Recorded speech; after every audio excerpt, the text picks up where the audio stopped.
민족문제연구소 팟캐스트 역발상입니다. 진행을 맡고 있는 MC노 노기환이고요. 자, 가왕열전 오늘도 역시 이영미 선생님 그리고 이준희 선생님 두 분과 함께합니다. 어서 오십시오. 안녕하세요. 네, 반갑습니다. 그리고 우리 김세호 PD도 함께하겠습니다. 네, 안녕하세요. 네, 자 오늘 이제 가왕열전 네 번째 시간인데, 네, 누굽니까?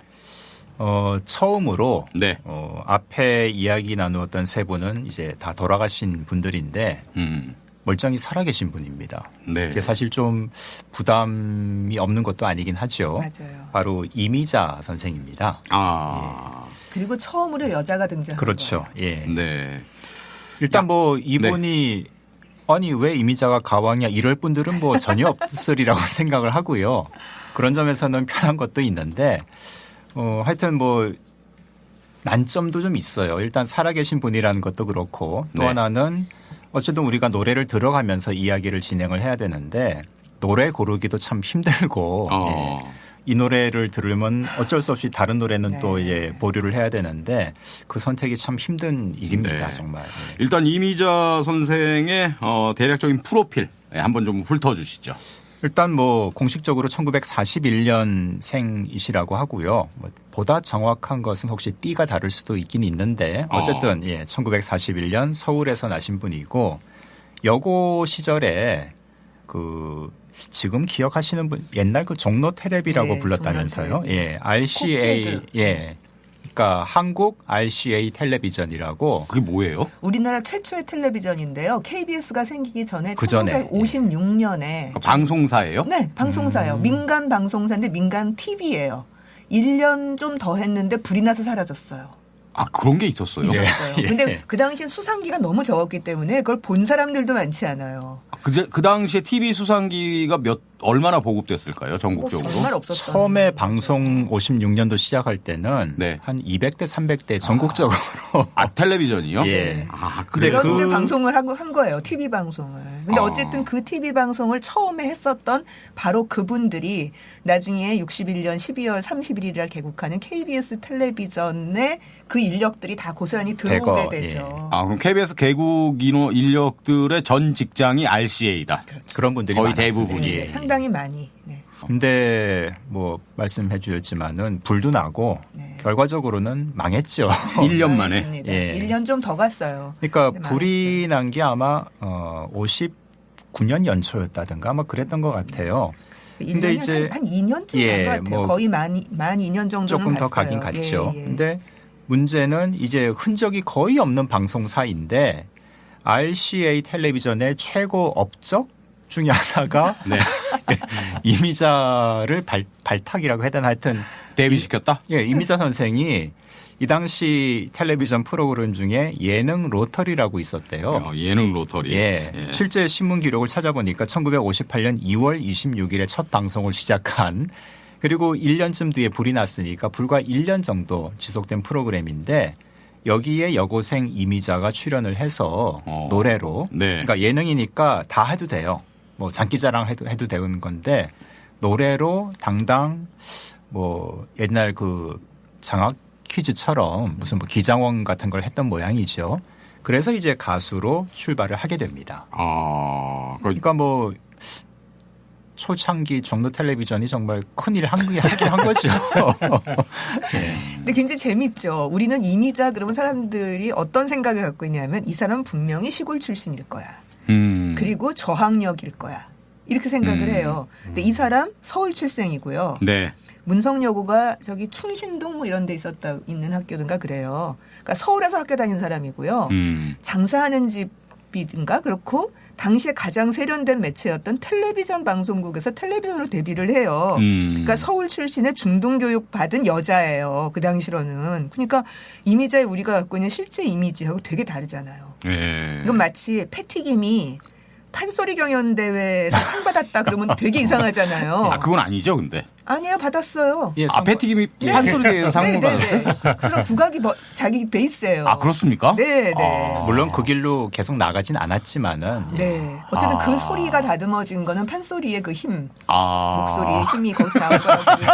재밌네요. 네. 그러니까 우리가 알고 있는 노래가 만들어내는 이미지와 그 네. 사람의 실제는 굉장히 달라요. 패티김은 좀 도시적 이미지. 그렇죠. 이미자 선생은 좀 향토적 이미지. 시골 이미지. 예. 그런 근데 거잖아요. 학력이 낮고 이런. 중등교육까지 받은 여자라니까요. 서울 출신에. 41년생인데 여고 나왔으면 이 당시에 많이 그럼요. 배우신 뭐 거죠. 어쨌든 네. 서울에 살았으니까요. 네. 네. 트로트가 일제강점기 때까지는 대도시의 세련된 양식이었는데 1960년대가 되면서 트로트는 약간 시골스럽고 저항력이고 나이든 양식으로 그 양식의 어떤 그 의미가 변화하게 되는 거거든요. 그 시대를 대표하는 거기 때문에 이미자가 그렇게 느낌으로 온 거지 예. 실제 이미자라는 사람이 그런 건 아니에요. 그리고 초창기 이미자 선생의 노래를 들어보면은 정말 깜짝 놀라는 분들이 많습니다. 양풍이에요. 아. 목소리도 이게 이미자 맞아? 이런 느낌이 오거든요. 송민도 같아요. 완전히. 근데 어쨌든 뭐 그런 누구나 다 이제 변화를 겪기 마련이긴 하지만은 어쨌든 이미자라는 가수의 그런 변화상을 짚어보는 것만도 상당히 의미가 있는 일이고요. 예.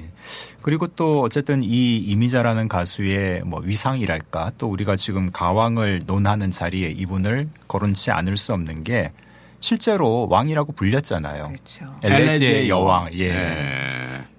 그게 근데 저는 맨 처음에는 그냥 그런 노래가 있나 보다라고 했는데 알고 보니까 영화 주제가였고요. 네, 맞아요. 예. 그 엘레지의 여왕 영화를 보니까 이래도 되나 싶은 네. 생각이 좀 들었던 게 그때 불과 26살밖에 안 되는 67년 영화거든요. 그러니까요. 살아있는 멀쩡한 여가수를 네. 전기 영화를 찍어 전기 영화를 찍은 거예요. 남정님이 주인공으로. 전기 영화예요, 진짜로? 네. 네. 이미자 일대기를 갖고 만든 거예요. 아니 뭐 50이나 돼서 찍었으면 말이 않겠는데 그러니까 60년대를 대표하는 가수가 이미자다라는 사실에 대해서 아무도 이의가 없었다는 이야기이기도 그렇죠. 하고요. 그만큼 대단했다는 거죠. 예. 또 한편으로 라디오 드라마나 영화사의 흐름으로 보자면 60년대 후반에 이제 라디오 드라마하고 영화가 좀 대중화되면서 뭐라 그럴까 좀 익숙한 내용 혹은 복고적인 내용으로 쉽게 인기를 끌 수 있는 경향의 작품들이 막 나오는 시기였어요. 그래서 60년대 초반에 비해서 오히려 60년대 후반의 작품이 트로트적이거나 신파적인 내용이거나 이런 게 더 강화돼요. 그래서 옛날 악극 레파토리를 다시 영화로 갖고 오거나 그러면 사람들이 익숙한 사람들이 또 보러 오잖아요. 그러니까 편안하게 가는 방식이 60년대 후반에 늘어나고 영화 제작 편수도 어마어마하게 늘어나서 막 200편, 연간 200편 제작 그렇죠. 이런 거를 네. 찍는 때가 바로 그때예요. 그래서 복고가 유행하는 시대. 첫 시작이 그 엘레지의 여왕 영화 첫 시작이 악극 무대 같은 무대에서 네. 이미자 씨가 직접 나와요. 노래 한 곡을 탁 부르고 인사를 하고 이제부터 제 이야기가 시작됩니다. 이러고서 다른 사람이 저를 연기하게 되겠습니다. 남정인 양이 제 역을 맡았어요. 맞습니다. 그러니까 마치 파격적인 영화네. 악극 무대를 찍은 것처럼 그리고 들어가고 이제 남정님부터 나와가지고 그 어린 시절 나오고 남정님 나오고 해서 그 어린 시절하니까 또 빠뜨릴 수 없는 인물이 있네요. 누구요? 남이. 그 엘레지의 여왕 영화에서 어린 시절 이미자를 연기했던 어린이 아역 네. 배우가 남이에요. 빙글빙글 남이. 네. 네. 아. 그 당시 이제 남이는 아니고 김명옥으로 이렇게 출연을 했죠. 네. 예. 근데 어쨌든 20대 실존 가수를 이렇게 영화한 건 좀 심했죠. 지금 우리가 봐도 이게 뭐야 싶은 거죠. 약간 좀 컬트 무비 같기도 하고. 그러니까 진짜 복고라니까요. 옛날에 악극의 기억을 갖고 있는 세대들 혹은 그 취향의 사람들을 확 끌어당기는 그런 노래였던 거죠. 이 엘레지의 여왕이라고 흔히 얘기하는데 여기서 엘레지가 정확히 어떤 건지 좀 한번 짚었으면 좋겠습니다. 비가. 예, 슬픈 노래. 슬픈 노래. 근데 원래 비가 엘레지는 그냥 슬픈 노래 정도가 아니라 사람 죽었을 때 그것을 애도하는 노래 그런 게 엘레지예요. 그런데 우리한테는 엘레지가 그냥 슬픈 노래 정도가 되어버렸기 그 정도까지는 때문에 아니죠. 예, 그래서 그냥 엘레지의 여왕 그러는데 요즘 무슨 기사나 그런 거 뭐 엘레지란 말을 모르니까 이미자는 엘리제의 여왕이다 이렇게 쓰는 엘리제요? 이런 엘리지. 엘리제의 여왕이다. 엘리제의 여왕이 도대체 뭐야? 발음상의 문제 아닐까요? 아니요. 써 있는데 그렇게 쓴다니까요. 기자들이. 아니, 그러니까 그러니까 외래어니까 어찌됐건. 그러니까 엘레지란 말을 모르면 엘리제는 이상하잖아요. 찾아보기라도 하든가. 글 쓰는 인간들이. 프랑스어죠? 잘 모르겠어요. 어느 나라인지 잘 모르겠는데. 제 옛날에 찾아봤는데 프랑스어로 네네. 같았습니다. 비가 슬픈 노래. 네. 그래서 오늘 뭐 첫 곡은 네. 이런 좀 상징성이 있기 때문에 엘레지의 여왕으로 일단 시작을 해보면 어떨까 싶습니다. 야, 근데 진짜 20대 와, 이거 어떻게 이런 발상을 했을까요? 진짜 참 대단하네요. 네. 자, 엘레지의 여왕 함께 듣겠습니다.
네, 67년 곡 엘레지의 여왕. 네.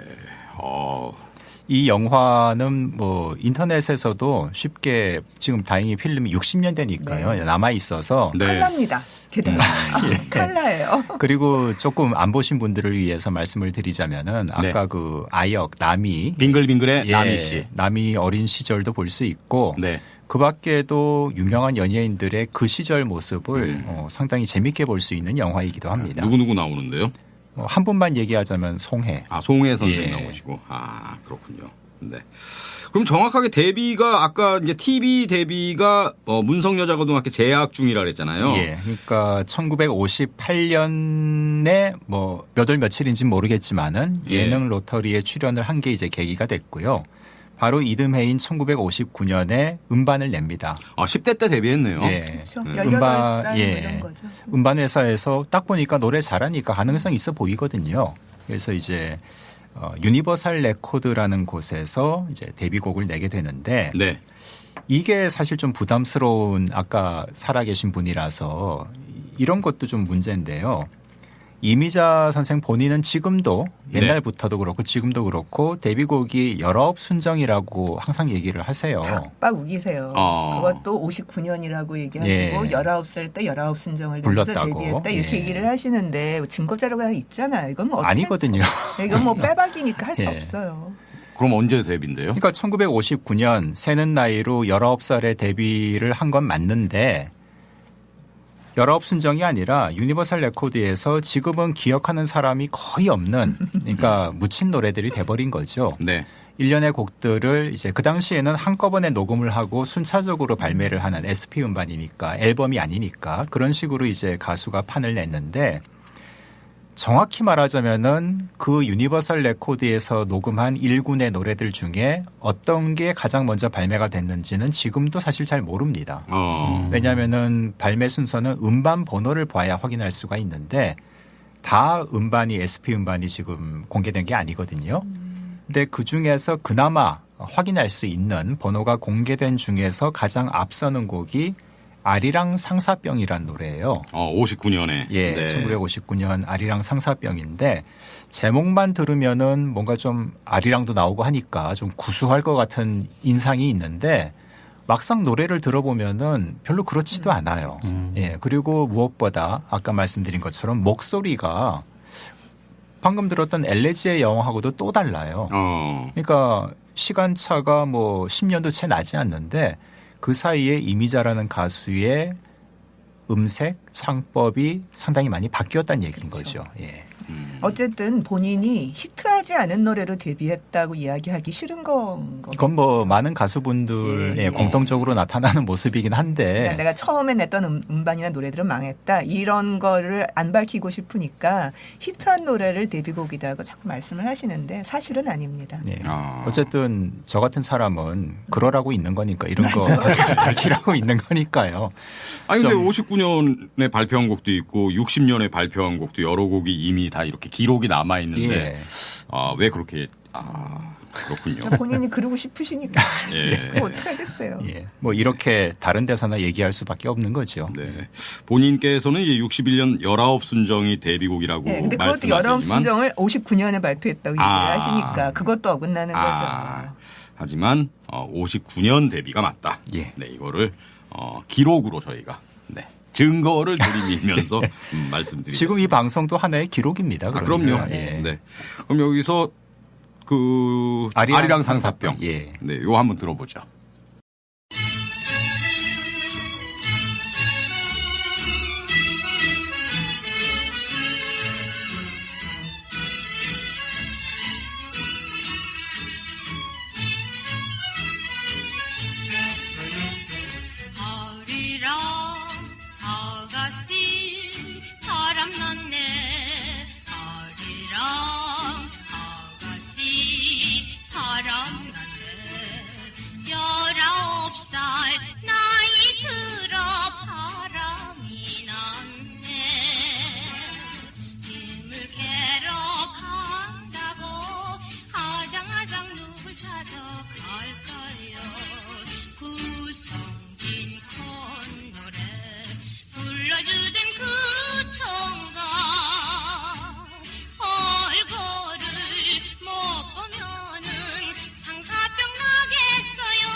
찾아갈까요? 눈빛을 하면서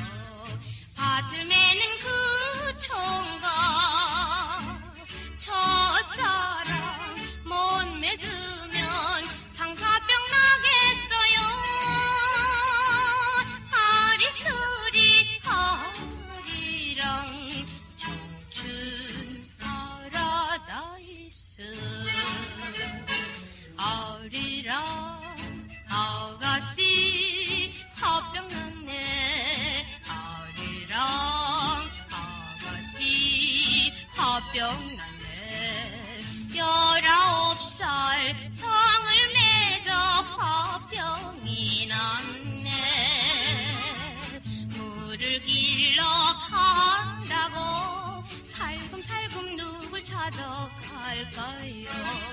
길 같은 허리를 휘어감춘 그 총각 손목을 못 잡으면 상사병 나겠어요. 아리스리 아리랑 청춘 파라다이스.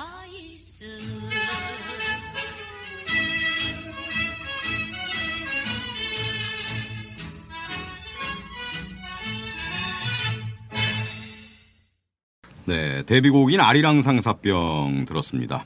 이미자라는 가수가 맥락 없이 이렇게 툭 튀어나올 수는 없는 거잖아요. 이제 선배들 누구의 이제 영향을 받고 그러지 않았겠습니까? 그렇죠. 예. 그 윗선배는 누가 있죠? 유명한 여자 가수로?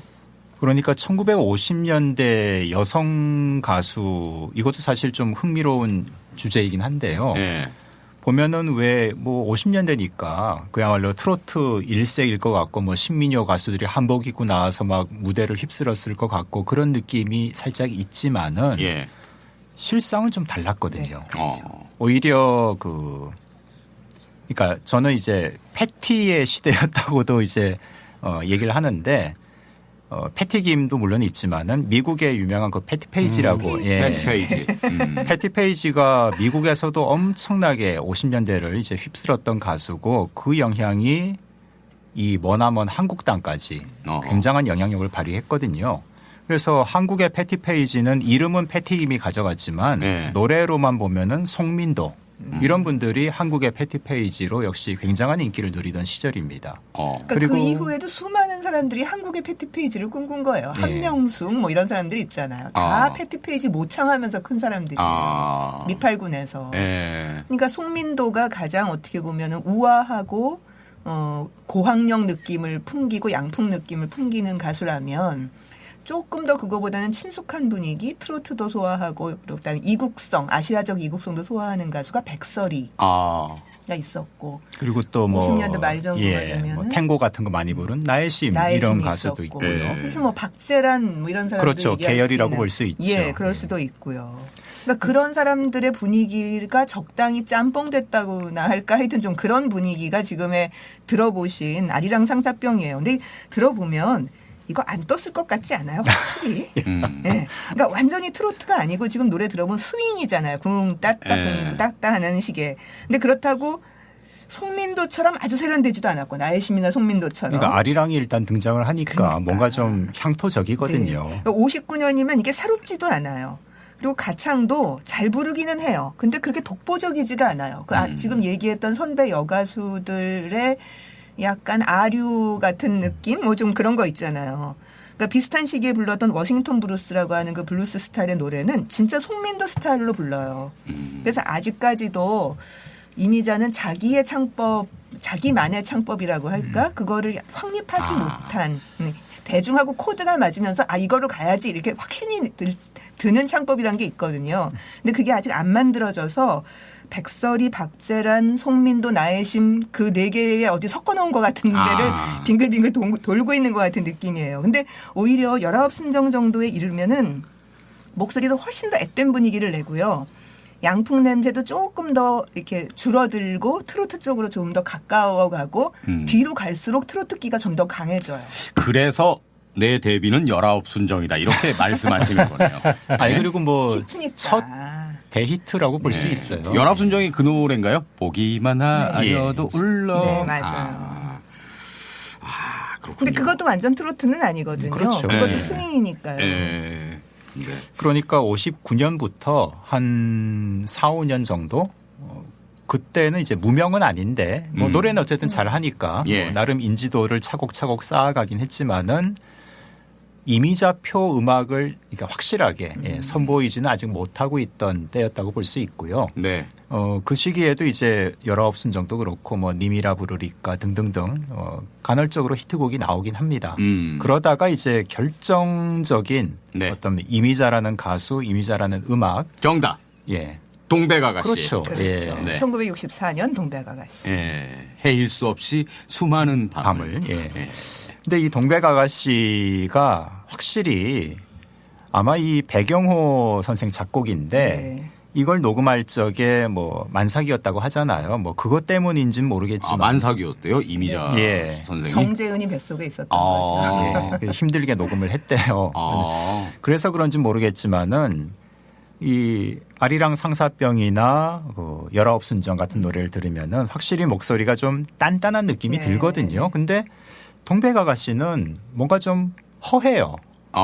노래 자체가 일부러 연출을 한 것일 수도 있고 진짜 몸이 힘들어서 그런 걸 수도 있는데 여하튼 느낌이 많이 차이가 납니다. 저는 사실 그래서 더 좋아요. 그러니까 이 단단한 느낌으로 계속 밀고 나가지 않고 동백아가씨에서 아주 여리고 막 여리여리해서 그 신파적인 여자의 느낌을 네. 그 가창이 진짜 솜털 보송보송해요.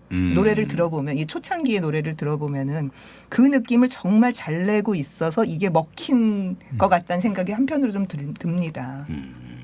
그러니까 거기까지 온 거예요. 그럼으로써 그 이미자 가창의 자기 색깔을 찾은 거죠. 동백아가씨에서. 그래서 이후의 노래들은 이제 길을 잡은 거잖아요. 맞아요. 예, 거기에서 이제 쭉 계속 약간의 변준이 있더라도 그 노선으로 계속 나가는 거죠. 하여간 이 동백아가씨는 이미자라는 가수 개인뿐만 아니라 가요사에도 진짜 기념비적인 그런 곡이죠. 예. 일단 많이 팔렸어요. 그게 기록이 확실치는 않지만은 해방 전에는 아무리 많이 팔려봐야 10만은 안 됐습니다. SP 음반. 예. 뭐 기록에는 10만에 육박했다 정도까지는 있지만 그것도 좀 과장인 것 같고요. 제가 보기엔 한 상하는 5만 정도. 예, 5만도 사실 대단한 거고요. 근데 해방 이후에는 더 내려갑니다. 뭐 그럴 수밖에 없는 게 전쟁 났죠. 또 남북이 분단되니까 시장 자체가 절대 규모가 줄어들었으니까. 그래서 50년대 내내 해방전 그 기록을 넘어서질 못해요.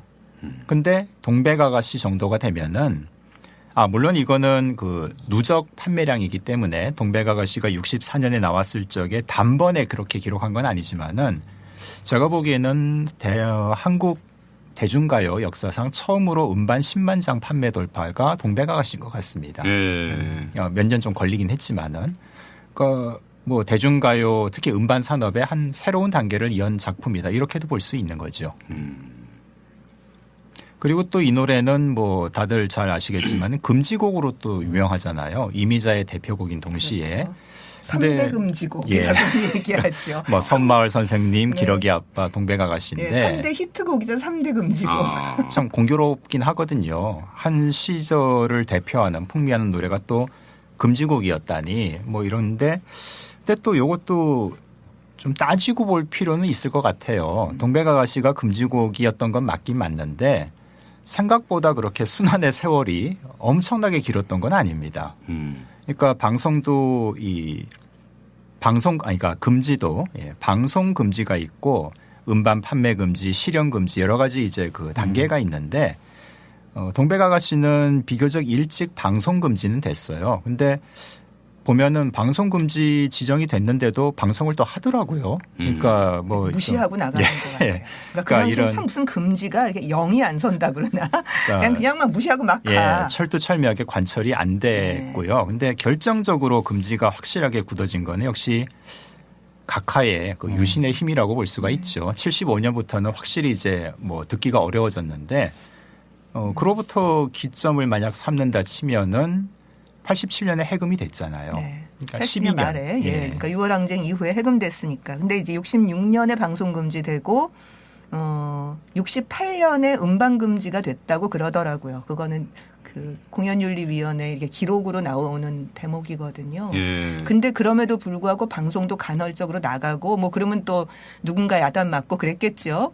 그리고 음반도 68년 금지라고 하는데도 보입니다. 계속 줄어들긴 하지만 보이니까 그렇게 쓱쓱 팔아먹고 또 금지됐다니까 더 팔렸을 수도 있고. 그렇죠. 그러다가 75년이 되고 나면은 이제 이때부터 75년에서 76년 들어가면 공연윤리위원회라고 하는 게 예륜을 대신해서 확실하게 이제 그 문화공보부 산하의 조직으로 만들어지게 되면서 이제 완전히 꼼짝마라가 되는 거죠. 그땐 좀 살벌했죠. 네네. 이게 64년 곡인데 이미 그러니까 66년에 방송 금지가 됐는데 66년 그 방송 금지되기 이전에 이미 빅히트를 한 거죠. 그럼요. 그렇죠. 어마어마하게 히트를 한 거죠. 그리고 이제 금지 사유가 외색 논란입니까? 네, 외색이에요. 네. 그러니까 이 동백아가씨 하면 그 외색 논쟁 그걸 빠뜨릴 수가 없잖아요. 예. 예. 이게 아주 복잡하고 골치 아파서 이 이야기를 하려면 이것만 가지고 해야 돼요. 다 사실 이 대목은 아주 복잡해서. 일단 근데 굉장히 객관적인 기준을 제시하기 힘든 자의적인 판단이 많이 개입된 게 이제 외색 논란이고요. 예. 왜냐하면 동백아가씨, 외색인 예. 건 맞아요. 라시도미파라고 하는 음계도 돼 있으니까. 예. 그럼 라시도미파 음계가 돼 있는 게 외색인 건 맞는데 외색이 그것밖에 없냐고요. 눈물 젖은 두만강도 있고 뭐 무슨 뭐 목포의 눈물도 있고 그럼 다 라시도미파 음계는 다 그렇게 해야지. 근데 왜 이것만 하필 이렇게 되는 거죠. 근데 물론 그 시대에 이렇게 맥락으로 보자면 그 띵띵띵띵띵띵띵띵땅따다단따단 하는 그 앞에 기타 반주가 그 앞에의 60년대 초반에 인기 있었던 인기 가요들에 비해서 좀 과도하게 옛날스러운 고가마사우 스타일이기는 해요. 그러니까 뭔가 이거 옛날 느낌? 옛날 일제 때 들었던 느낌? 이제 이렇게 왔을 거예요. 게다가 한일 수교에 대한 사람들의 민족주의적 반감이 반정부적인 내용으로 막 시위까지 올라오고 있었던 63, 거였거든요. 예. 그러니까 그것에 대한 엘리트들의 그 어떤 강경한 저항의식 같은 게 있었고 그게 이제 그 화살이 제일 만만한 대중가요를 가서 꽂힌 거라고 보이고 그 대목에서 이제 지식인 엘리트들이 주도해서 방송 금지 같은 거를 만들어버리고 예. 정부도 거기에 대해서 뭐 이걸 보호해 주거나 그럴 이유는 없죠, 이유는 사실. 없는 거죠. 예. 왜냐하면 뭐 그렇다고 자기네들이 손해볼 것도 하나도 없고 오히려 그거를 막아주면 손해인 거죠. 그러니까 정치적으로 한일 수교에 한편으로 이용도 해먹으면서 뭐 일본으로 보내거나 뭐 무슨 행사에 동원하거나 예. 하면서도 보호해 주지는 않아서 금지는 금지대로 먹고 여론의 화살은 동백아가씨로 쏠리게 만들고 또 적절히 그 외의 외색 노래들의 금지곡들을 때리면서 그 어떤 면피라고 할까 정부로서는 그것을 만들고 하는 그 복잡한 와중에 한 복판에 있었던 거예요. 근데 그것도 너무 유명해서 그런 거죠. 그러니까 너무 간단하게 얘기하는 거지만은 인기가 죄입니다. 예. 말하자면. 아니 심지어, 외색이어서 금지할 거면 네. 박정희부터 금지해야죠. 안 그렇습니까? 나의 조국이 바로 금지곡이 돼야 되죠. 아니, 70년대 초반이라면. 다카키 마사오 인간 자체를 금지해야죠. 외색이 문제면. 근데 이제 그 앞에서의 그 신문들을 보면은 그 여론의 흐름 같은 건 있어요. 보이긴 하죠. 예, 네. 60년대가 되면서 일단 일본 소설 같은 게 막 들어오거든요. 4.19 이후부터. 그리고 이제 한일 수교 얘기가 나오니까 한편으로 대학생들이나 지식인들은 막 반대 데모를 하고 있는데 또 한편으로는 우리 일본하고 뭐 수교되면 일본 노래, 일본 영화 막 볼 수 있는 거야? 뭐 이런 데 대한 관심이 그렇죠. 막 새로운 올라와요. 기회다. 뭐 예. 이런 그 있었으니까. 그러니까 이제 무슨 3.1절에 이런 기사들도 있어요. 3.1절, 광복절 이런데 술집에서 갑자기 일본 노래 부르다가 걸리는 공무원들 뭐 이런 사람들 있잖아요. 본보기로. 예. 근데 그거는 그 사람들은 늘 일본 노래 부르고 살았으니까 그냥 하필이면 그날이 그 광복절이고 하필이 그날이 3.1절이었겠죠. 아니 뭐 쉬는 날 술 먹어야지. 언제 그렇지. 뭐. 노는 날이었으니까 술 먹다. 예. 근데 하필이면 그게 일본 노래였어. 뭐 이제 이런 사건들이 자꾸 걸리고 기사화가 되면서 반일 여론의 부채질을 하고 거기에 대해서 당연히 한일 대중문화까지 일본 대중문화까지 한국에 들어오면 이거 큰일 나는 거 아니야? 우리가 지금 해방한 지 20년밖에 안 됐는데 이런 경각심은 당연히 있을 수 있는 거죠. 근데 이제 그거에 대한 화살을 네. 오로지 동백아가씨가 그냥 온몸으로 맞은. 그러니까요. 본인은 억울할 수 있어요. 그렇다고 외색이 아닌 건 또 아니에요. 그렇죠. 네, 그런 거죠. 예. 예. 그러니까 왜 동백아가씨한테 뭐라 그러냐고요. 네? 해방된 지 20년밖에 안 됐는데 사회 주류 세력은 다 친일파가 장악했는데 그 외색은 왜 아무 말도 안 하고 하여튼 뭐 그런 생각이 든다는 거죠. 네. 하여간 이 동백아가씨는 진짜 가요사의 길이 남는 빅히트 곡이죠. 네. 그렇죠. 네. 이 배경이 어딥니까? 이 노래. 이게 영화 주제가입니다. 근데 영화 전에는 라디오 드라마가 예. 있었어요. 동화방송에. 그래요? 예. 근데 동화방송 라디오 때는 주제가가 이게 아니에요. 전혀 다르죠.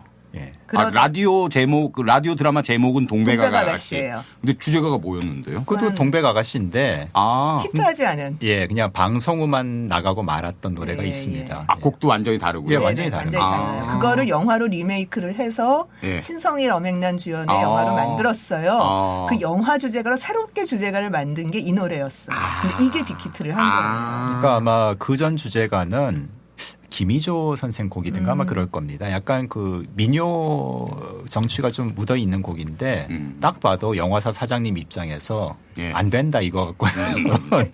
그러니까 배경호 선생 좀 진하게 한번 뽑아보시오 뭐 이렇게 된 것 같아요. 그리고 어쨌든 작전은 주효했죠. 근데 이 동백아가씨가 그 라디오도 그렇고 이게 섬을 배경으로 하는 스토리거든요. 영화도 마찬가지입니다. 예. 근데 그 동백아가씨 그리고 섬 하면은 이게 어딜까요? 구체적으로 좀 더 구체적으로 일단 짚어본다면. 동백꽃이 빨간색이죠? 남쪽에 남쪽에서 피잖아요. 그렇죠. 네. 서울에서는 피지를 않으니까요. 여수막 이쪽에 많이 피고. 어쨌든 남쪽에는 예. 피어요. 그럴 것 예. 같은데 예. 그래서 실제로 동백아가씨 노래비가 있거든요. 부산에 해운대에 있거든요. 그 동백섬 때문에. 예. 아, 그런데 동백섬 때문에. 동백섬. 아니에요. 동백섬 아닙니까? 아닙니다. 아닙니다. 기면은 굳이 이렇게 얘기할 필요가 없죠. 네. 아니에요. 그럼요. 이거는 울릉도가 배경이에요. 예, 이 원래 드라마의 배경에선 울향도라고 되어 있어요. 울향도. 예. 이건 저는 그 영화 시나리오를 다 읽어봤거든요. 울향도라고 되어 있는데 찍기도 울릉도 가서 찍었어요. 영화를 찍기도. 근데 이건 울릉도예요. 울릉도만 돼도 동백꽃이 있는, 왜냐하면 그렇게까지 춥지 않은 거죠. 바다를 뛰고 있는데 그렇게 춥지 않잖아요. 내용은 뭐냐면은 그러니까 남쪽 바닷가의 꽃이니까 시골 여자의 상징인 셈인 거죠. 그러니까 시골에 서울에 생물학을 연구하는 대학생 하나가 신성일. 예. 울향도에 가서 뭘 하다가 거기서 이제 약간 사고를 당하고 이제 그 동백같이 생긴 그 여자가 섬색시 하나가 구해줘서 사랑을 나누고 엄앵란. 네, 그렇지. 임신까지 했는데 사실 이 남자는 서울에 그 교수 집에서 머물고 있었고 교수가 자기 수제자로 생각하고 사위 삼으려고 생각하고 있었어요. 그러니까 서울에 애인이 있는 거죠. 예. 그러니까 이 여자가 임신했다는 사실을 모르고 이 남자는 서울로 올라와서 편지를 주고받는데 이렇게 약간 꼬여요. 연락이 안 되다가 남자는 여자와 함께 그 자기 원래 약혼자와 함께 미국 유학을 갔다 오게 되고 이 여자는 혼자 아이를 낳고 서울에 올라와서 이 남자를 기다리다가 아이를 낳는 게 아니지 서울로 찾아오는데 공항에서 그 남자를 못 만나고 보내버려요. 못 만나요. 거기서 막 이래저래 엇갈리고 해요. 꼭 요즘 멜로드라마들처럼. 그러다가 아이를 혼자 서울에서 낳아서 동백이라는 바를 운영하면서 명동에서 마담으로 살아요. 동백바. 동백바의 마담이 돼요. 그리고 이 남자 여자가 서울로 돌아와서 결혼식을 하고 피로연을 친구들하고 피로연으로 놀러 갔는데 그게 동백바였어요. 그래서 이 여자를 보고서 아니 이렇게 술집 여자로 타락한단 말이야. 막 질타를 해요. 이 남자가 나쁜 놈이죠. 네. 그리고서 근데 이 여자가 너무 충격을 받고 이 여자 주인공이 혼자서 이제 그 애 데리고 자기 고향으로 돌아가 버리고 이제 주변에 있던 사람들이 당신을 얼마나 기다렸는지 아느냐. 수많은 남자들이 대쉬했는데도 이 여자가 당신만 기다리고 있었다. 이렇게 얘기를 해줍니다. 그래서 이제 자기의 결혼을 다 포기해버리고 나 이 결혼 무효라고 하겠다. 그리고 그 여자를 찾아서 섬으로 가요. 그럼 근데 또 그 원래 애인은 무슨 죄입니까? 무슨 죄야. 근데 그 여자는 돌아오지 않고 애만 보내요. 그리고 끝나요. 그게 영화 시나리오상에 남아있는 내용입니다. 여기서 동백꽃의 이미지가 그런 시골의 여자, 순박한 서울 여자와는 대비되는 어떤 순박하고 이렇게 꽃봉오리도 수줍게 벌리고 있는 그런 여자의 이미지가 하나가 있고요. 또 하나는 동백꽃 하면 딱 떠오르는 작품이 하나가 더 있지 않아요? 김유정. 에이, 그 동백꽃은 이 동백꽃이 아니에요. 그렇죠. 네. 제가 아까 그래서 그거 여쭤본 아니에요. 거예요. 그거 말고요. 예. 춘희. 더 유명한. 춘희. 글로벌하게 네, 유명한. 니마의 춘희. 이 춘희 때문에 동백꽃의 이미지가 묘하게 이제 우리나라 사람들한테 굉장히 친근하고 그런 그 멜로드라마화 되어 있는 이미지로 남아 있었어요. 춘희는 신파극으로도 굉장히 유행했던 레퍼토리였거든요. 그러니까 그 이미지가 한편으로 남아 있다가 지금 새로운 스토리가 만들어져서 이때 이게 딱 노래로 떠오르는 그런 셈이죠. 예. 또 하나 사실 이것도 중요한 게 뭐냐면요. 이 64년이 대중가요사에서 이것만 뜬 게 아니에요. 64년. 맨발의 청춘이 빅히트한 해입니다. 아, 영화 맨발의 청춘이요? 영화 맨발의 청춘, 가요 맨발의 가요 청춘, 맨발의 최희준의 맨발의 청춘. 그러니까 그 얘기는 뭐냐? 60년대 초가 손석구의 시대였거든요. 그러니까 손석구의 노란 셔츠의 사나이부터 시작해서 아주 반듯하고 명랑하고 깔끔한 노래의 손석구의 양풍, 스탠다드 팝이 장악했던 시기가 지나고 64년에는 뭔가 이봉조 스타일의 뒷골목 분위기, 재즈한 분위기 혹은 백영호가 만들어내는 애절한 옛날 트로트 스타일의 분위기 이런 걸로 우울하고 축축하고 슬프고 뭐 좀 이런 다른 스타일의 노래가 64년부터 올라오는 시기예요. 또 한편으로 보자면 바로 64년은 정치적으로 박정희의 민정 첫 해가 본격적으로 시작하는 해죠. 왜냐하면 63년 말에 저거를 하잖아요. 대통령 선거를 하게 되잖아요. 그래서 어떻게 보면 그 우울함이나 슬픔이 올라왔다는 거는 반듯하고 명랑하고 뭐 이런 게 아니라 우울함을 인정하고 슬픈 것을 인정하는 대중이 그걸 받아들였다는 거는 박정희 정권과의 허니문이 좀 끝난 시기. 그러니까 대중의 정서가 묘하게 바뀌는 시기였다. 그러니까 히트곡이 바뀌었다. 이렇게 볼 수 있는 거죠. 네. 노래비가 울릉도에 있어야겠네요, 그러면. 제가 그래, 그래서 맞아요. 이 방송을 만약에 울릉 군수님이 들으신다면 울릉 군수님이 이 방송을 들을 확률은 네, 거의 제로에 가깝다고 봅니다. 제가 그것만 짜집게 해서 보내도록 하겠습니다. 메일로. 하다못해 울릉 군의회 의장님 예. 한번 아, 조금- 해주시죠. 좀 선출직을 좋아하시네요. 그래야 힘이 있거든요. 예. 뭐 해운대 노래비는 그 아파트 단지 구석에 거의 아, 방치되다시피 그래요? 부산에서는 있는지도 몰라요 사실. 아. 그러니까 이참에 예. 너무 큰 돈 들이면 돌덩이 하나에 그렇게 돈 들일 일은 아니니까 그래도 예. 기념은 살짝 해보시면 좋지 않을까 싶습니다. 그게 들어가면 울릉도는 가요계와 굉장히 긴밀한 관계가 울릉도 있는 트위스트 있죠. 네, 이장희가 있죠. 그렇죠. 여러 사람이 껴있네. 네. 자, 그럼 여기서 동백아가씨 듣겠습니다.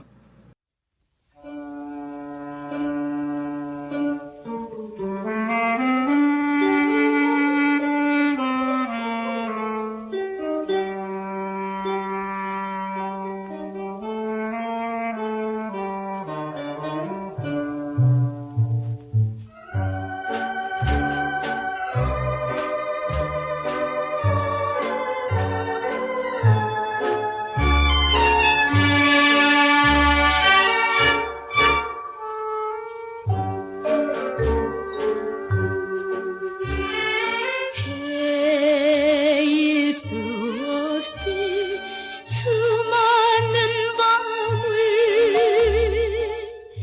내 가슴 도려내는 아픔에 겨워 얼마나 울었던가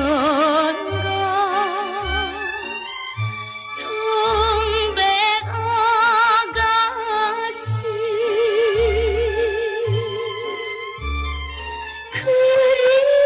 그리움에 지쳐서 울다 지쳐서 꽃잎을 빨갛게 멍이 들었어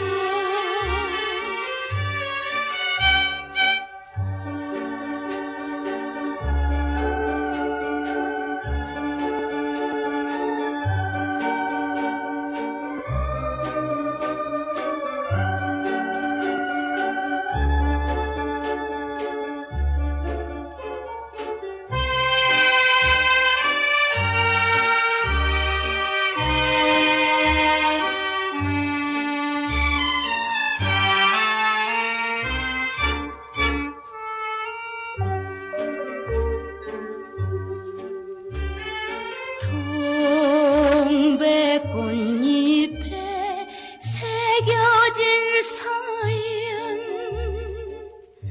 말 못할 그 사연을 가슴에 안고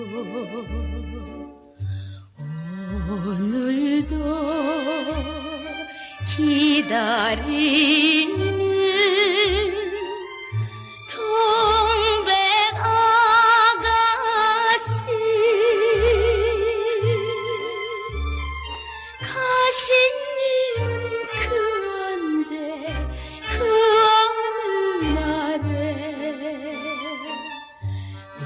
외로운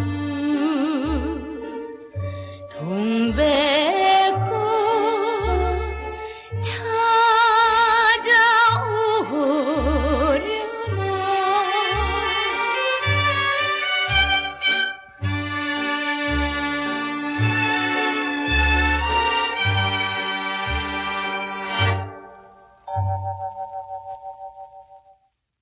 동백아가씨 함께 들었고요. 이미자 씨가 일본에도 진출했었습니까? 예, 바로 이 동백아가씨 뭐 후속 효과라고 볼 수 있는데요. 네.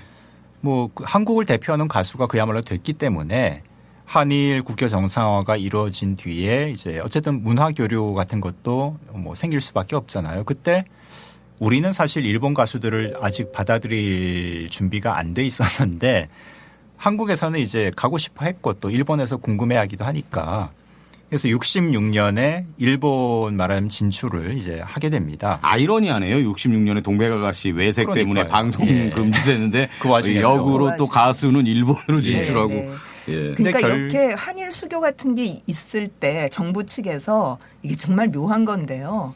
대중가요나 연예 부분을 내세워서 그 가교 같은 거로 써먹는 정치적으로 써먹는 게 있어요. 그러니까 이때는 그게 이미자의 동백아가씨였고요.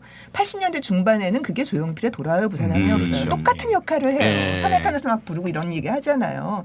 그러니까 그런 이벤트로 어떻게 보면은 관이 밀어줘서 간 것이 너무 분명해요. 그러니까 거기서 녹음하러 갔는데 주일 영사, 한국 영사가 꽃다발 들고 의전을 하는 그런 상황이었거든요. 네. 이미자에 대해서. 그러니까 이거는 뭐 밀어주지 않으면 그렇게 갈 수가 없는 거죠. 네.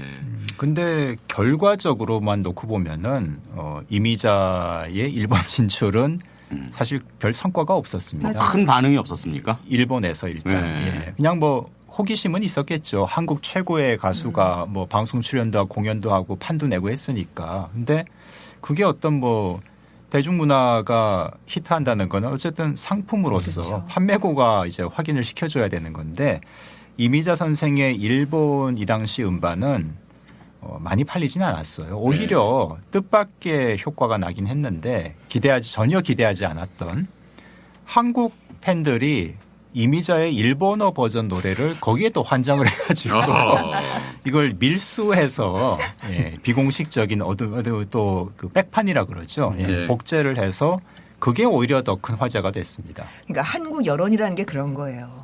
이미자가 일본어로 동백아가씨를 불렀고 일본어 이름을 썼다. 거기서 이게 무슨 창씨개명이다라고 해서 발칵 뒤집혔거든요. 이게 사실 그 외색으로 동백아가씨가 묶이는데 굉장히 중요한 여론으로 작용을 했어요. 이런 반일 여론이.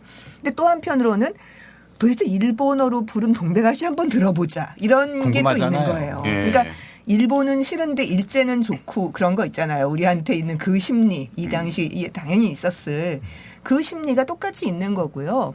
이때 일본 대중들이 한국 가요에 대해서 그렇게 좋아하거나 받아들일 거라고는 저는 별로 생각하지 않아요. 왜냐하면은 뭐라 그럴까 좀 뒤떨어졌다 그럴까 자기네들 아류라고 그럴까 충분히 그럴 수 있어요. 서양 받아들이는 것도 뒤떨어졌고 뭐 엔가가 짱짱하게 있는데 거기 하나쯤 덧붙여봤자 그게 그렇게 튀지도 않았을 거고요. 단 한일 수교와 함께 한일 대중문화 교류가 장기화가 돼서 하나의 흐름으로 정착했으면 혹시 모르겠어요. 이게 선두에 섰으니까. 그 영화나 가요에서 정부는 그렇게까지 할 의향이 처음엔 좀 있었던 것 같아요. 그리고 가요계도 그렇고 영화계에서도 신상욱 감독 같은 경우가 일본하고 뭐 해보려고 왔다 갔다 하고 그런 거 했거든요. 근데 한국 쪽 여론이 너무 나쁜 거예요. 그러니까 바로 접었어요. 그래서 결국은 그냥 외색 얘기만 막 분출하고 망한 거죠. 이런 대중문화 교류라고 하는 게 이어지지 않고 여론에 막혀서 망해버린 거예요. 그러니까 이름 문제도 사실 그게 굉장히 정말 시끄러웠는데 창씨개명은 정말 한듯이. 근데 그거는 어떻게 보면 좀 어처구니가 없는 게 예컨대 이또 히로부미를 우리는 이등방문이라고 부르잖아요. 예. 그러니까 똑같이 한자니까 일본 사람들은 이 미자 써 있으면 리 요시코라고 당연히 읽어요. 그거는. 예. 그래서 일본 사회자가 예컨대 무대에서 강곡구너 뭐 리 요시코상 이런 식으로 소개를 했는데 그런 이등방문은 생각지도 않고 이미자라고 해야지 요시코가 웬 말이냐 이래가지고 난리가 한번 났죠. 그렇죠. 그거는 뭐 우리가 식민지 겪었으니까. 그렇죠. 그건 뭐 그런 거고. 일본 활동 노래 들어보고 싶네요. 여기서. 예, 네. 근데 동백아가씨는 뭐 똑같은 멜로디니까 가사는 예, 예. 일본어지만 또 들을 필요는 없을 것 같고요. 일본에서 발표한 그 싱글 음반이라 그러죠. 왜 LP처럼 앨범이 아니라 앞뒤에 한 곡씩 그 이미자 첫 싱글 음반의 앞면에는 동백아가씨가 수록이 됐고 일본어 버전, 뒷면에는 황포도 때의 일본어 버전이 수록이 됐습니다. 황포도 때. 예, 그것도 꽤 알려진 곡입니다. 예, 그래서 이 일본에서 발표될 때는 제목이 당연히 바뀌죠. 와카레노 히카, 이별의 엘레지라고 이제 이름이 바뀌게 되는데 그 노래를 한번 좀 들어보도록 하죠.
자, 가왕열전 이미자 선생 이야기하고 있습니다.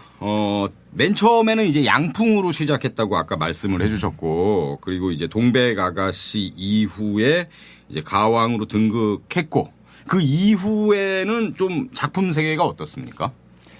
뭐 아까도 말씀드린 것처럼 그냥 밀고 나가는 거죠. 아, 그 스타일로요? 예, 동백아가씨 확인됐으니까. 스타일로. 물론 그 사이에도 약간씩의 차이는 있긴 있어요. 예컨대 동백아가씨는 이제 배경호 작곡인데 같은 이미자 노래라도 배경호 스타일과 박춘석 스타일은 또 약간 다르거든요. 아. 예. 주의 깊게 들으면 그 차이가 들리거든요. 예. 그러니까 그런 차이는 있지만 기본적으로는 엘레지의 여왕은 어쨌든 엘레지의 길을 간 겁니다. 계속해서.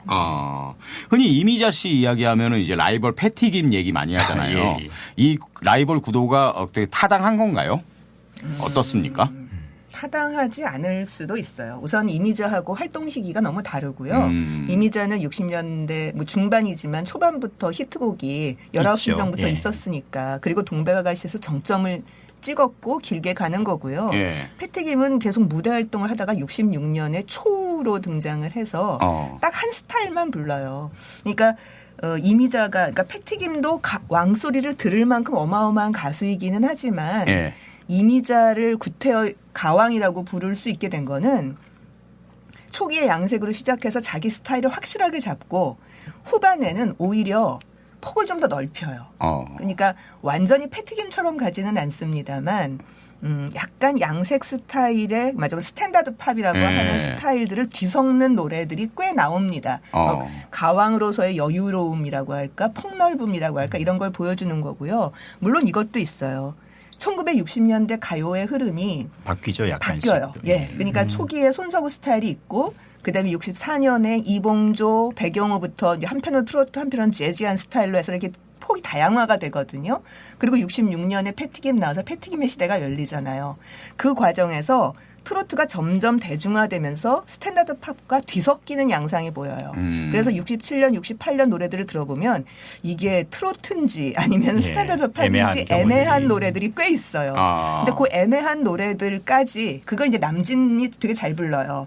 남진, 이미자 같은 트로트 가요를 부르는 사람들이 거기까지 폭을 넓히는 이건 한편으로 볼 때는 트로트가 폭을 넓히는 것이기도 하고 스탠다드 팝이 토착화하는 과정이기도 하고 이런 거죠.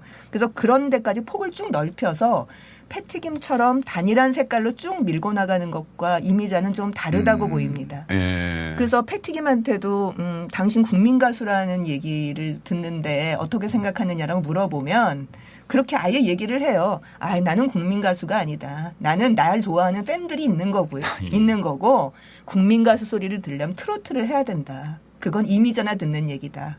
그렇게 얘기를 합니다. 그럼 이 당대 이미자 씨하고 라이벌은 남녀 가수 다 이렇게 없어요. 없습니까? 남자로서는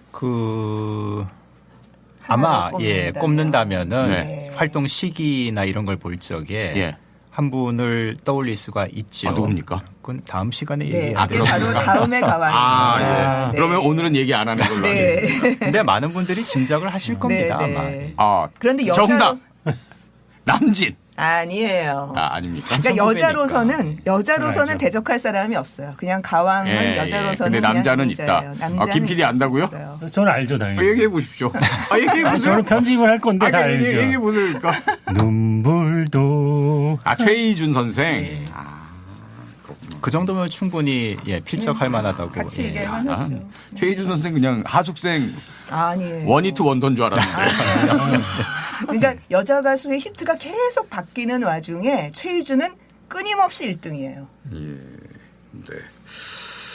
자, 그러면 점점 이렇게 확장돼가는 그 과정에 있는 그 이미자 씨의 노래 가운데 들어볼 수 있죠. 어떤 노래가 있을까요? 일단 작가부터도 차이가 납니다. 그러니까 배경호, 박춘석이 이런 이미자라는 가수의 이미지를 만드는데 가장 중요한 작곡가인 건 뭐 이론의 여지가 없어요. 그런데 그 와중에 손석구 선생, 그러니까 60년대 초를 대변하는 작가라고 할 수 있는 손석구 선생의 곡도 불러서 나름 인기가 있었습니다. 잘 소화를 해냈거든요. 네. 이 노래가 바로 트로트 같기도 하고 뭐 팝 요소가 있기도 하고 좀 애매하게 섞여 있는 부분. 이거를 다른 사람이 불렀으면 트로트기가 있다고 아무도 얘기하지 않을 그럴 거예요. 수 선율만 있죠. 예. 보자. 이걸 뭐 패티김이 불렀다 그러면 이걸 트로트라고 아무도 얘기하지 않을 거예요. 이미자가 불렀으니까 트로트적 냄새가 나는 거죠. 이미자 때문에. 예, 바로 1968년 작품 예, 사랑했는데 예, 들어보겠습니다.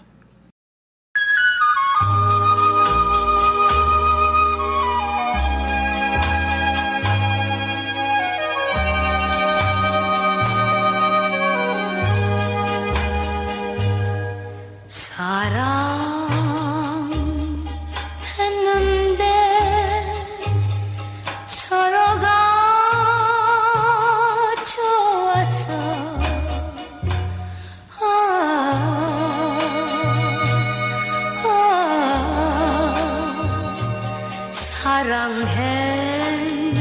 사랑했는데 어이 혼자 울어야 하나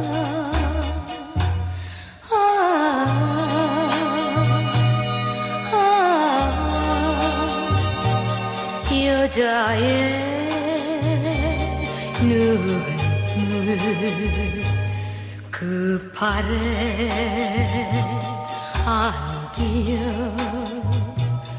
꿈꾸던 창가엔 시들은 장미꽃 이 마음 따라오네 사랑했는데 서로가 좋아서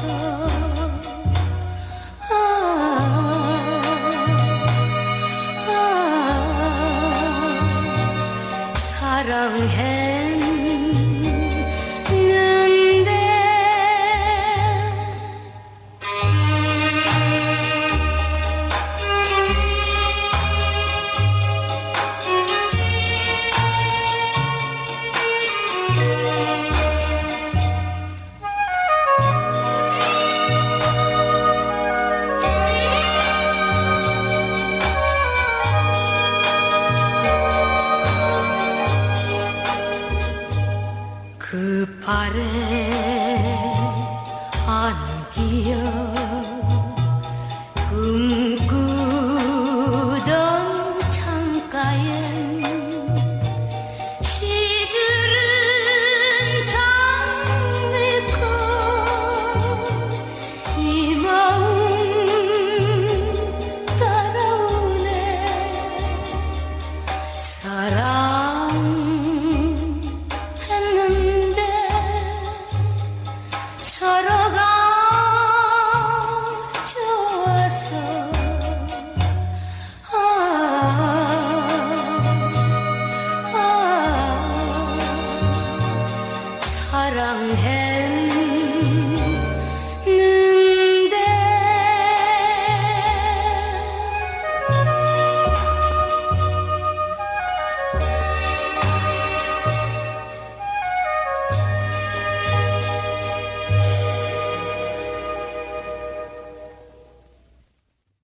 사랑했는데 함께 들었고요. 이미자 씨 하면 또 많이들 기억하는 노래가 흑산도 아가씨 아니겠습니까? 뭐 그밖에 흑산도 하여튼 아가씨, 굉장히 선마을 많죠. 선생님. 선마을 선생님. 예. 그러니까 어쨌든 다 시골이에요. 그러니까요. 특히 섬. 그러니까 그게 60년대에 트로트가 갖고 있는 사회적 위상을 말해주는 거예요. 그러니까 뭔가 뒤처진 세상, 뒤처진 사람들의 애환, 슬픔 이런 거를 건드려주면서 이미자는 그걸 대표하는 이미지를 갖게 된 거죠. 예. 그러니까 동백아가씨도 저 멀리는 시골이지 전혀 서울 냄새 안 나잖아요. 선마을 선생님도 마찬가지죠. 흑산도 아가씨도 그렇죠. 그러니까 시골 중에서도 왜 하필이면 섬이냐. 그러니까 뭐 가장 서울, 예. 떨어진 낙후된 뭐 이런 그렇죠. 지역이니까. 그러니까 서울은 막 발전하고 잘 살아보세요 하고 가고 있는데 멋지게 가고 있는데 시골은 전혀 그렇지 못한데 저 대열에 나는 끼고 싶은데 끼지 못하는 절망감.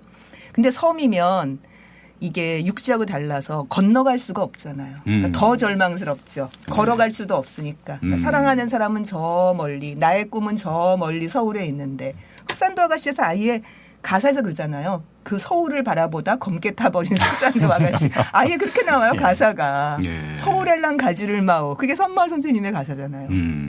그러니까 이른바 그 산업화 이촌향도의 시대에 네. 트로트가 맨 처음에 왔을 땐 최첨단의 어떤 네. 장르였지만 점점 뒤로 밀려나면서 네. 밀려난 사람들의 절망감을 대표하는 노래가 되었다는 거죠. 드디어 이때가 되면서 트로트는 촌스러운 노래가 됐어요. 네. 그러니까 맨 처음에는 첨단의 음악이고 고학력인 사람들이 고학력이고 젊은 분위기. 젊은 사람들이 네. 받아들였던 음악이었는데 점점점 돼서 60년대에는 이제 진짜 나이 들고 촌의 음악. 네, 촌의 음악, 약간 뒤처진 사람의 음악, 저학력자의 음악, 가난한 사람의 음악이 된 거죠. 그러니까 그렇게 넓게 사랑을 받은 거죠. 네. 그러니까 지금은 또 다르잖아요. 트로트가. 예. 네. 아니, 그러니까 시대가. 시대가 그렇죠. 그런데 도시화 비율을 보더라도 지금 대한민국은 거의 90%가 그렇죠. 도시에 산다고 할 수 그렇죠. 있는데 네. 60년대만 해도 많이 바뀌긴 했지만 그래도 내가 지금 도시에 살고 있더라도 어떤 내 유년 시절 네. 뭐 이런 게 연결이 끈끈했거든요. 시골 출신 예. 나는 뭐 이런 거 있잖아요. 그러니까 이런 트로트가 갖게 되는 저야말로 촌스러운 이미지가 좀 더 많은 사람들에게 이제 소비될 수가 있었던 거죠. 근데 요즘은 그건 안 되고요. 그러니까 트로트가 거기에 맞춰서 또 바뀌어 버린 거예요. 맞아요. 예. 네.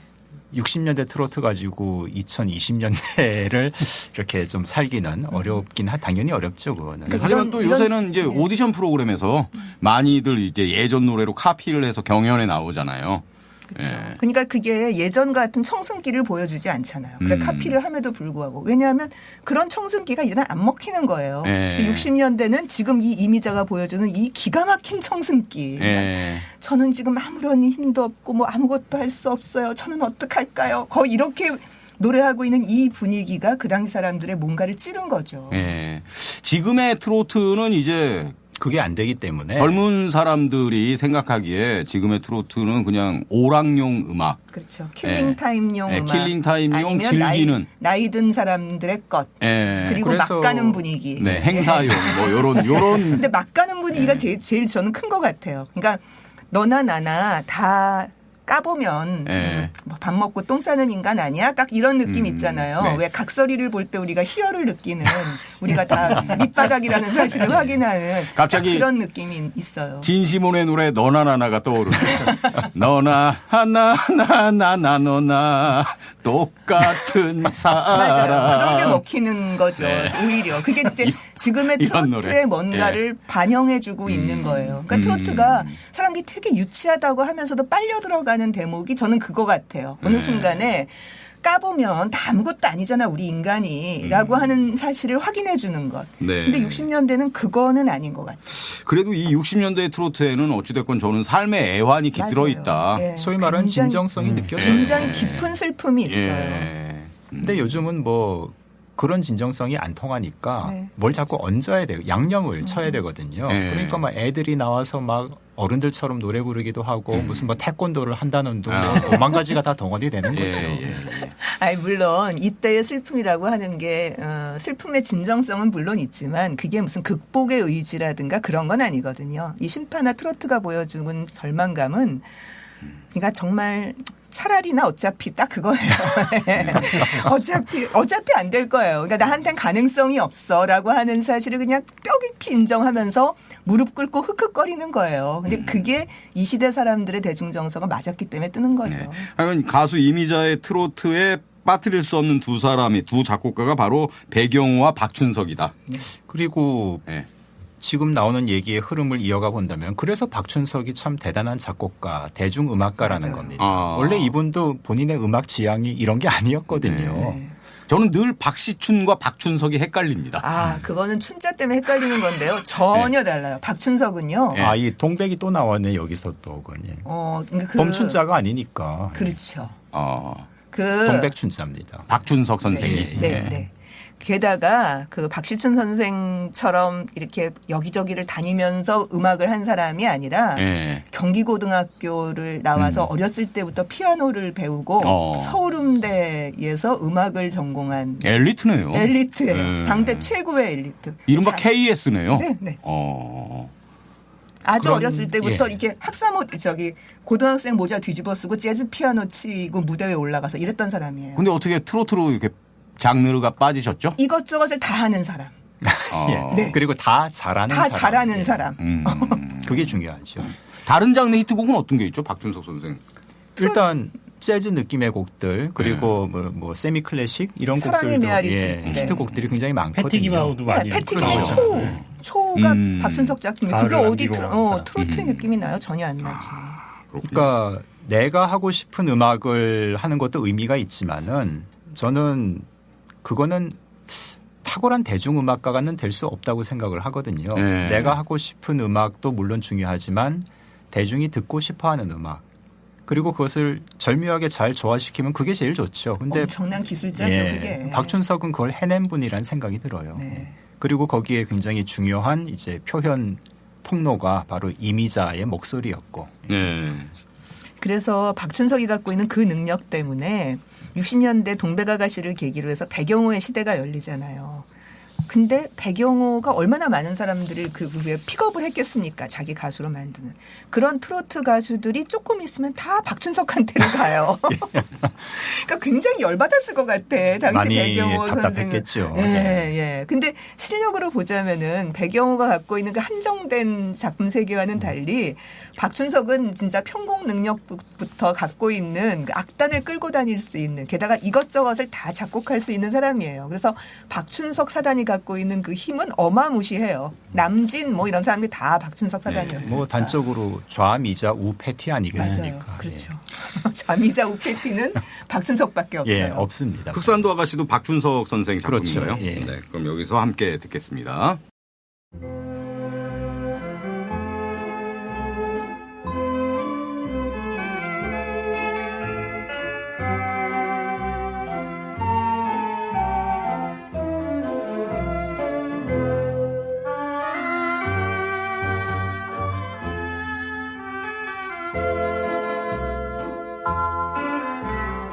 나 몰래 서러운 세월은 가고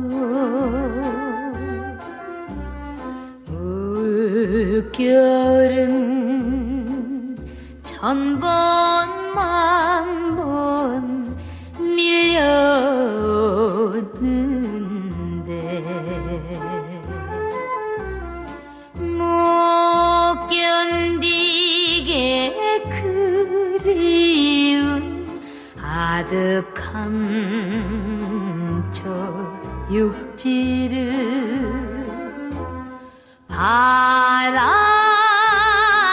바라보다 검게 타버린 흑산도 아가씨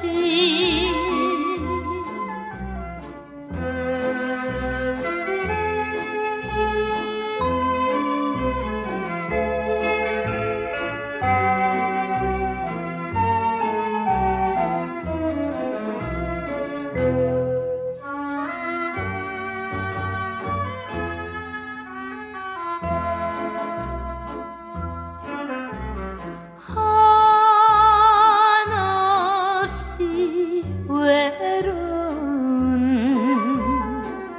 달빛을 안고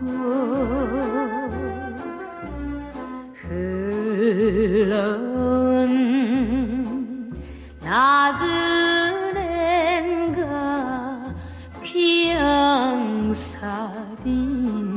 귀양살인가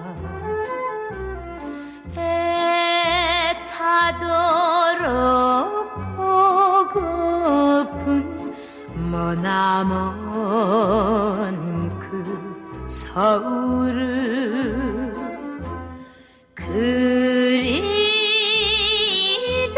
그리다가 검게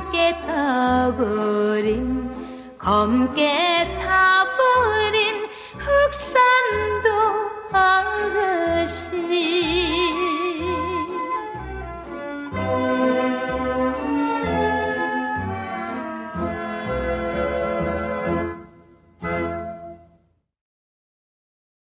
자, 오늘 이미자 선생 이야기하고 있는데 이제 슬슬 좀 마무리를 해야 될 것 같은데요.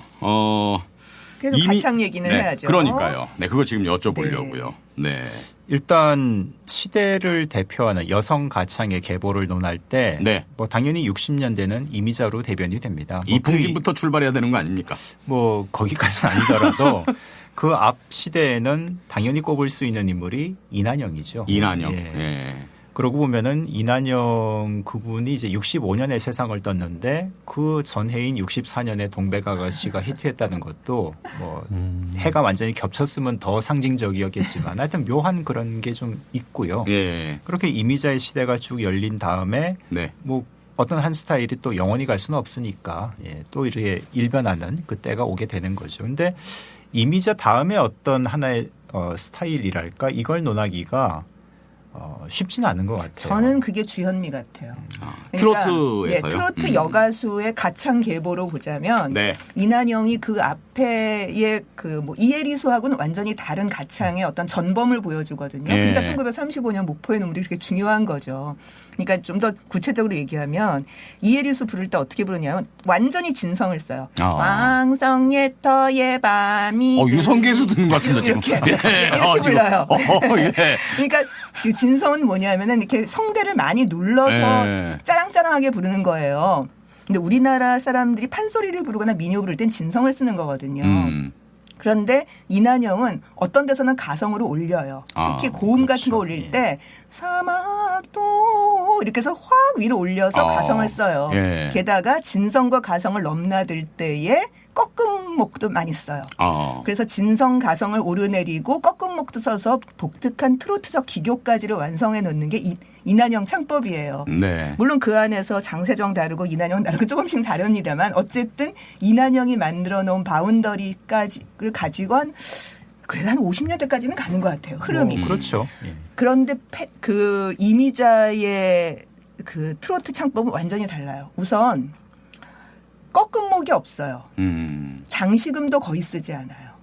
그러니까 이 사람이 처음부터 트로트로 시작한 사람이 아니라 트로트 모창으로 시작한 사람이 아니라 스탠다드 팝 스타일로 시작한 사람이라는 느낌이 드는 게 소리에 대한 기교가 그 이전처럼 막 꺾음을 화려하게 만들면서 가는 스타일이 아닌 그럼 뭘로 표현을 하느냐 크리센도 디크리센도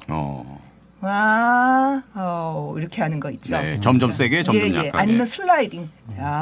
이렇게 올리는 거. 헤일 수 없이 이렇게 끌어올리는 이런 것으로 묘하게 부드럽게 감정을 만들어내요. 네. 그래서 그 이전 이난영 창법하고는 완벽하게 차별성을 갖는 새로운 트로트 창법을 저는 이미자가 구축했다고 생각해요. 그리고 그 이후부터 조미미 뭐 이렇게 나오는 모든 사람들이 다 이미자 창법의 계보 안에 있다고 생각합니다. 그리고 그게 거의 김연자 정도까지는 가는 것 같아요. 복숭아뼈에서 부르시는데 그 누나는? 마이크를 복숭아뼈까지 내립니다. 제가 MC보다 봤어요.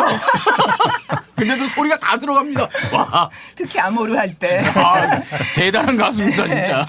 근데 옛날에 네. 80년대 초반에는 그 정도까지는 아니었었거든요. 네. 근데 어쨌든 이미자 창법과 같은 그 흐름으로 가고 있어요. 완벽하게 바뀌는 게 전 주현미인 것 같아요. 주현미는 꺾음목을 완전히 이 슬픔과 무관하게 기교적으로 쓰는. 그러니까 뭐 밤비 내리는 영동교 이렇게 예. 거의 요들송을 하듯이 불러요. 그러니까 그걸 남자 가수 계보로 보자면 나훈아 같은 창법이거든요. 많이 꺾잖아요. 그렇죠. 네. 나훈아 현철 같은 창법을 여자 창법으로 완성을 해서 그 이후에 여자들은 다 주현미 스타일로 꺾어요. 제가 한번 이난영 창법 때문에 이난영에 대한 논문을 써서 이제 학술대에서 발표를 하느라고 이걸 한번 정리를 했었었는데 도대체 이게 뭘 의미하느냐. 저는 이미자가 구축하는 그 이미지가 그 애인의 이미지라기보다는 어머니, 조강지처, 그렇죠. 누이 이런 이미지라고 맞습니다. 생각해요. 예. 네, 주현미는 애인이에요. 애인 이미지지 이게 조강지처 이미지는 아니라고 생각해요. 그 조강지처는 그렇게까지 화려한 그 꾸밈을 구사할 수는 없죠. 이난영도 저는 애인 이미지인 것 같아요. 제가 이 얘기를 굉장히 조심스럽게 했는데 그러니까 가창 스타일을 얘기하시는 거잖아요. 가창 스타일로 보여주는 이미지를 얘기하는 거예요. 이 얘기를 앞에서 그 김숙자 선생님 김시스터즈의 맏언니 이난영 선생의 따님이 듣고 있었어요. 그 대목에서 거의 이렇게 펄쩍 뛰더라고요. 너무 재밌어서. 맞다고. 나중에 뒤풀이에 와서 애인 얘기할 때 진짜 맞다. 우리 엄마 이미지는 조강지처 이미지가 아니고 애인 이미지다. 그러니까 일제강점기 때는 세련된 도시의 애인인 거예요. 트로트가. 그런데 60년대 요구하는 이미자한테 요구하는 이미지는 구슬픈 뒷전으로 밀려나 있는 조강지처나 어머니나 누이 같은 여자인 거죠. 그러니까 이미자 씨가 얼굴이 화려하지 않고 그렇게 미인이 아니어도 오히려 그게 저는 훨씬 어울리는 거예요. 뭔 짓을 하고 그 앞에 가도 모든 것을 다 받아주고 용서해 줄 것 같은 여자 있잖아요. 모든 것을 받아줄 것 같은 여자. 자기 욕망은 하나도 없이. 아씨. 딱 그렇게 생긴 여자인 거죠. 근데 주현미로 가면 완전히 바뀌죠. 이제 도시에나 날아다니는 애인 같은 분위기로 확 바뀌는 거예요. 실제 영화에서 이미자 역을 맡았던 우리 남정임 양처럼 생겨서는 그렇죠. 그게 좀 곤란하다는 거죠. 그렇죠. 저는 그게 바로 60년대에 이렇게 뒷전으로 밀려나 있는 산업화가 막 나가고 있는데 뒤떨어져 있는 대중들의 어떤 심성. 나는 저 멋진 잘 살아보세요 세계로 가고 싶지만 도시화 산업화 시대로 가고 싶지만 거기에 끼지 못하고 뒤처져 있는데 그거를 다 받아줄 것 같은 여자잖아요. 그 이미자가 만들어내고 있는 여성상이라고 하는 게. 그리고 얼마나 그게 기가 막히겠어요. 그러니까 남자들이 어느 순간에 역시 우리 어머니 노래요. 이런 거 받아들이는 게 이미자 노래인 거죠. 가수의 가창 스타일을 분석해도 그게 이제 시대와의 어떤 연결고리, 맥락 이런 것들을 우리가 또 해석할 수 있네요. 그러니까 노래를 잘하는 건 어느 시대나 다 그런 가수가 있지만은 시대의 선택, 그 시대 대중의 선택을 받는 거는 이유 없이 되는 건 아니거든요. 그 코드가 있어요. 네. 자, 그럼 이제 마지막 시간입니다. 내가 뽑은 이미자 베스트 3. 이것도 안 겹칠 아니야, 이건 겹칠 수도 자, 오늘은 있겠다 싶은데. 이준희 선생님 먼저 한번 발표해 볼까요? 네. 저는 일단 기러기 아빠. 기러기 아빠. 이거는 제가 좋아하는 곡이라서 그런 것도 있고요. 네. 일단 시기가 가장 무르익었을 때, 그러니까 이난영 하면 이미자 하면은 동백 아가씨부터 본격적인 이제 이미자의 세상이 이제 펼쳐지게 되긴 하는데. 기러기 아빠가 69년, 70년 그때 노래거든요. 그러니까 그야말로 꼭대기예요. 그러니까 이미자의 정말 잘 불렀어요. 이미자의 정점인 동시에 좀 더 확대하면은 한국 트로트의 정점이기도 해요. 이 노래가 갖고 있는 상징성이. 그리고 이제 덤으로 은방울 자매 코러스도 참 좋습니다. 코러스가 은방울 자매예요? 맞아. 뒤에서 나오는 코러스. 그게 없으면 맛이 조금 깎여요. 하여튼 뭐 이래저래 정말 명곡이라고 생각을 합니다. 요새 표현으로 피처링 은방울 자매 이렇게 하면 됩니다. 그리고 또 하나는 이제 기러기 아빠는 박춘석 작곡인데요. 뭐 일부러 맞추려고 한 건 아닌데 배경호 스타일도 상당히 좋은 노래가 많거든요. 그 중에 이제 저는 동백 아가씨는 썩 좋아하는 편이 아닌데 이 노래 여자의 일생을 꼽아봤습니다.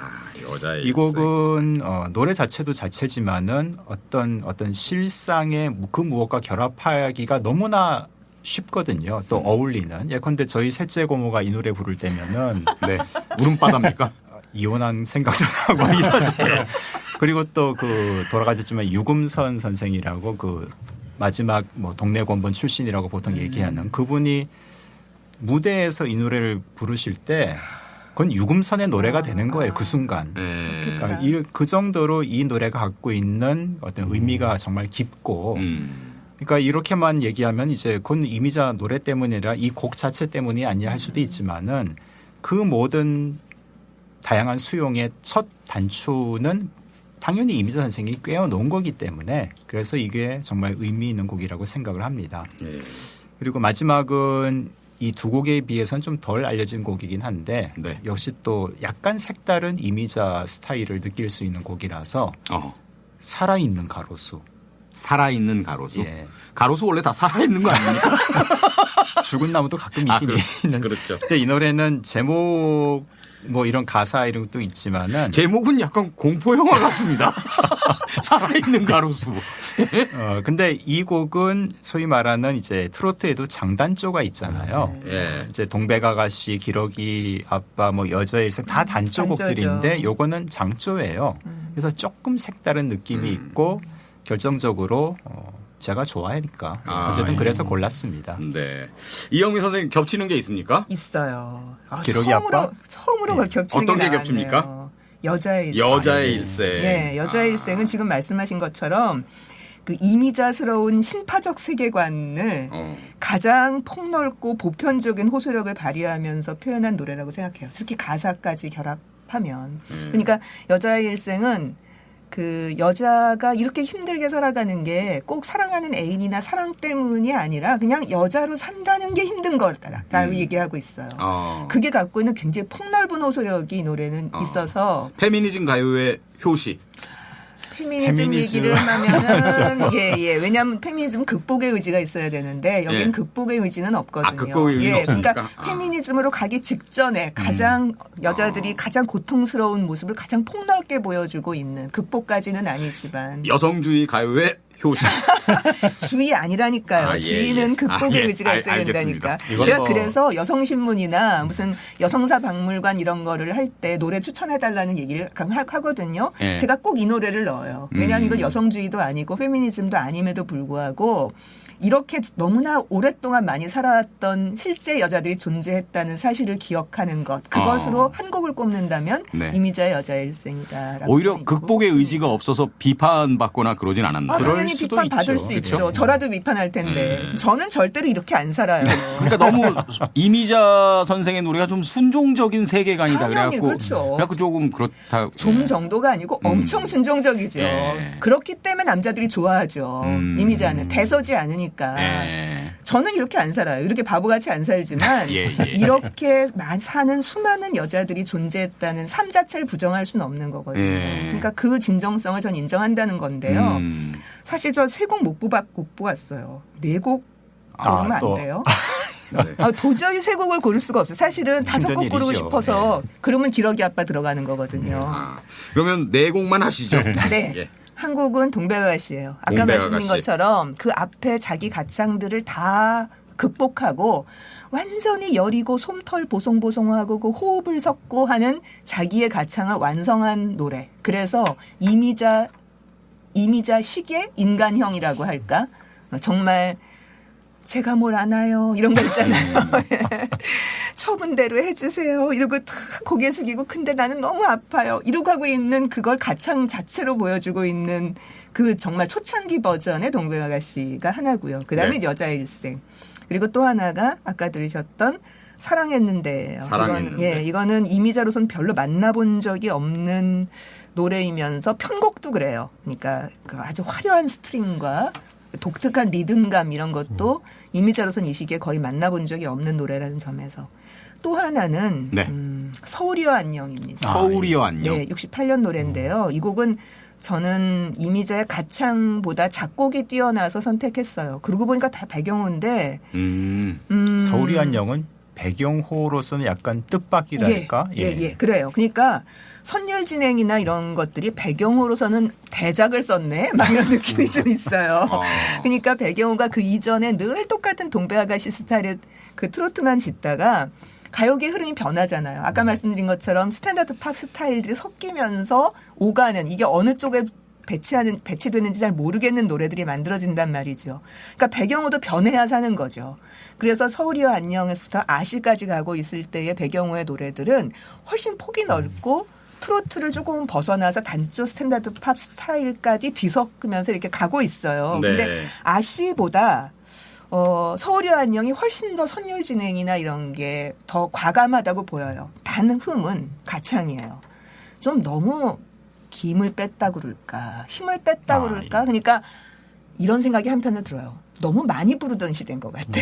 이미자 씨가 노래를 너무 많이 불러서 그냥 관행적으로 부르는 것 같은 느낌이 좀 있어요. 그러니까 이 작품이 갖고 있는 절절함에 비해서 가창은 좀 떨어지나 작곡이 되게 훌륭하다고 보입니다. 네. 한 가지 덤을 붙이면은요, 이 서울이여 안녕 같은 거 이렇게 불후의 명곡 이런데 요즘 자꾸 리메이크해서 나오잖아요. 그거 할 때마다 맨날 서울역 나와요 뒤에. 아닙니다. 이거 배경 서울역 아닙니다. 김포공항이 나와야 됩니다. 이게 68년 한우사 선생님 드라마 주제가인데요. TV 드라마 주제가. 네. 일본에서 제1교포 조선인과 결혼한 일본 여자가 남자만 한국으로 보냈어요. 뭐 필요하다고 해서 수교 이후에 애까지 낳는데. 근데 이 남자는 서울에 와서 또 불쌍한 조선의 딸과 연애를 해요. 기생집에서 만나서 이 여자가 애를 안고 일본 여자가 찾아옵니다. 근데 결국은 마음을 돌리지 못하고 애를 안고 다시 돌아갑니다. 김포공항에서. 그러면서 임계신 저곳을 바라보며 안녕하고 하는 노래가 이 노래예요. 그래서 그 절절함이 있는데 그게 결코 저거는 아니다. 서울역은 아니다. 그거보다는 훨씬 더 세련된 분위기다라는 얘기입니다. 자, 두 분이 뽑아준 곡들이 이제 기러기 아빠 여자의 일생, 살아있는 가로수, 동백아가씨, 사랑했는데 서울이여 안녕. 네. 오늘도 역시 마지막 곡 선곡은 우리 김세호 PD가 하겠습니다. 이건 뭐 이견에 없죠. 이거 두 분이 공통으로 선택을 한 여자의 일생을 한번 들어보도록 하겠습니다. 네. 모파상 작품이죠? 네, 맞습니다. 실제 그래요. 맞아요. 예, 모파상 작품을 가지고 영화 만들었을 때 주제가를 쓴 거예요. 네, 맞다고 했지 않습니까? 그거 알고 얘기한 거예요. 예. 자, 그럼 오늘 방송은 여자의 일생 들으면서 마무리하겠고요. 두 분 다음 시간에도 재밌는 이야기 부탁드리겠습니다. 오늘 고맙습니다. 예, 감사합니다. 고맙습니다.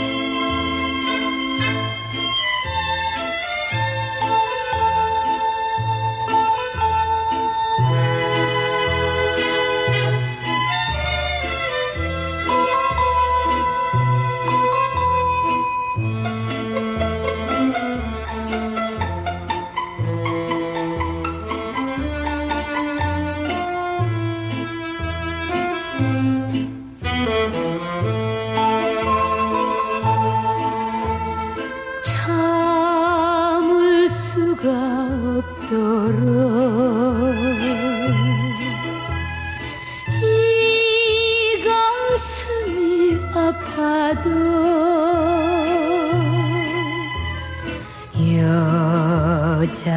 여자이기 때문에 말 한마디 못하고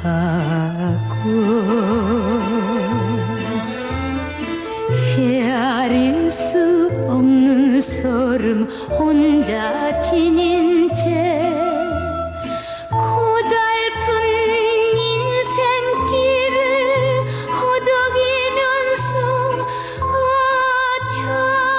참아야 한다기에 눈물로 보냅니다. 여자의 일생.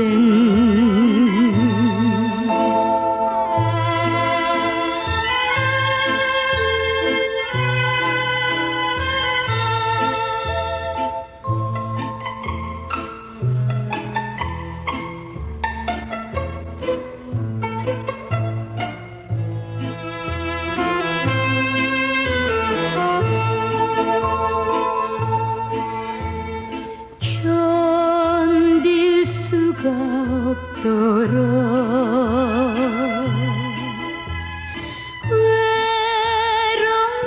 외로워도 슬퍼도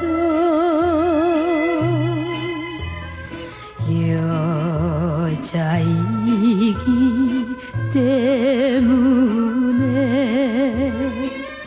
참아야만 한다고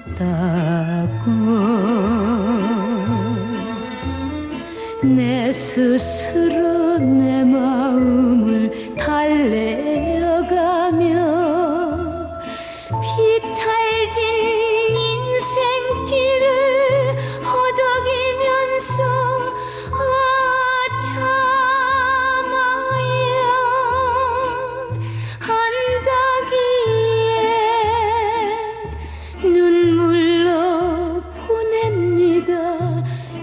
여자의 인생